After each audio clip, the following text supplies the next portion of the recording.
want to call out to everybody right now, these final hours, this is what's on the ballot. We should know in New Jersey how privileged we are. There are so many places in our country right now where people want to make sure that we have. This is what makes America great. The power to protest. The power to have free speech. The power of America.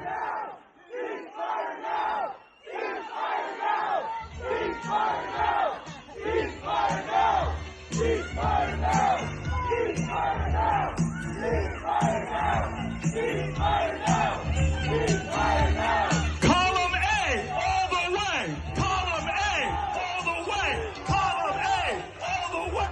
Column A, all the way. That national embarrassment, my friends, is, of course, Democrat Senator Cory Booker of New Jersey. He's just pathetic. And it looks like more and more Democrats would agree, or at least what are becoming former Democrats. Now, what you just saw there was Booker giving a speech in Jersey. Jersey has several elections today, November 7th. And he was campaigning on behalf of Democratic candidates running in their local and state elections. And as you could see, the crowd gathered there, and obviously pro-Palestinian crowd began shouting him down with the chant, "Ceasefire now, ceasefire now." Now, Booker, as you saw, tried to save face.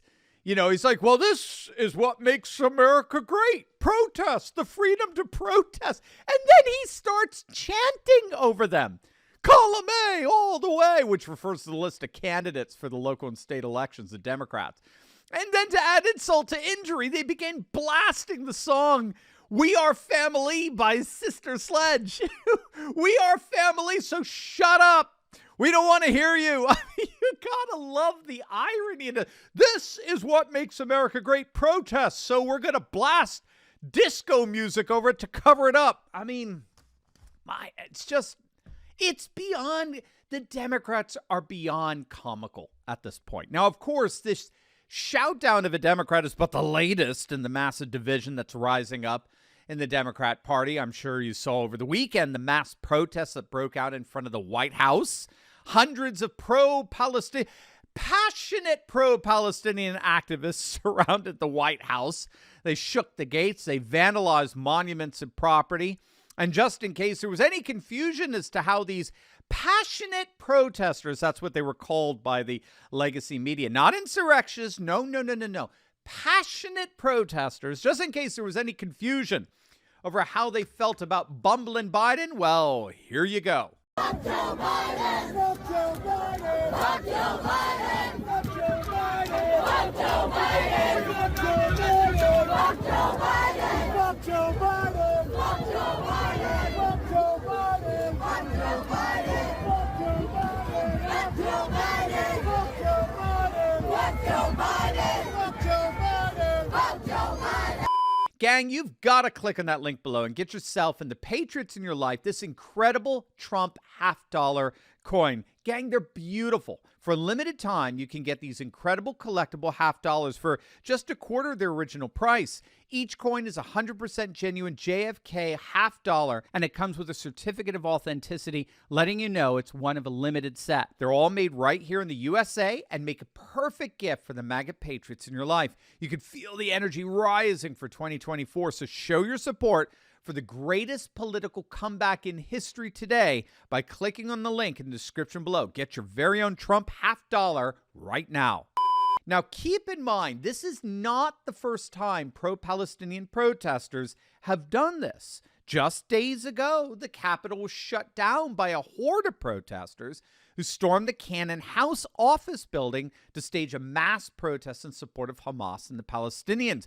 The breach into the building was even preceded by a firebrand speech from the ultra-radical pro-Palestinian representative, Rashida Tlaib.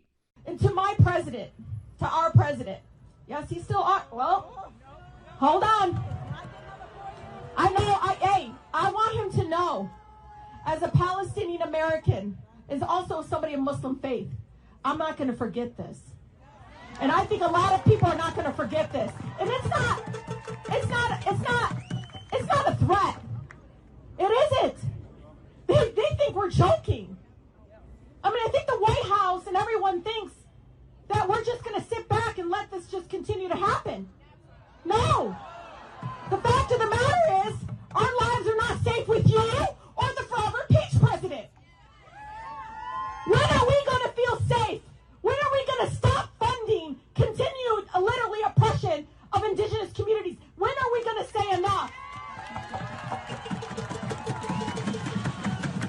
It makes me so angry to have to say, but I'm telling you, I'm talking to people that literally are like me. They literally believed in this party that was supposed to be inclusive of all of our opinions and our views and our political stance and all of these things. But what is starting to get really, really, really clear and very loud is that somehow many of us in this room, because of our political opinions, because maybe our faith is a certain faith, maybe because our ethnicity is a certain ethnicity, that somehow we're subhuman.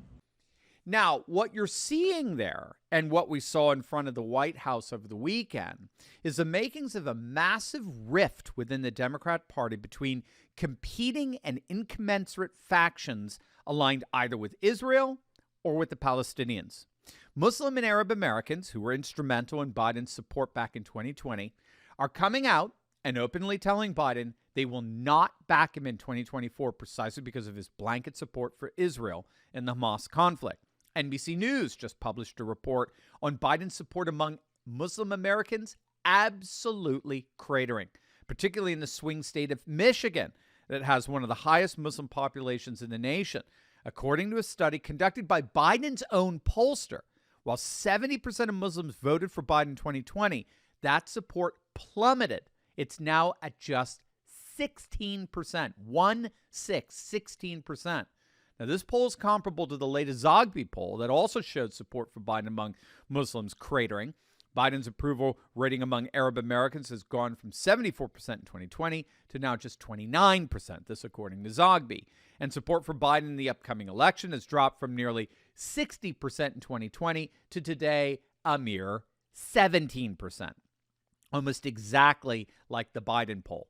And to make matters even worse, a group called the National Muslim Democratic Council demanded yesterday that Joe Biden force Israel into a ceasefire or else have Muslims work against Democrats in battleground states in 2024. This is crazy. Now they're ready to openly mobilize and organize fully to make sure that Biden loses battleground states like Michigan in 2024. And you saw it there with Senator Cory Booker. I mean, they're not kidding around.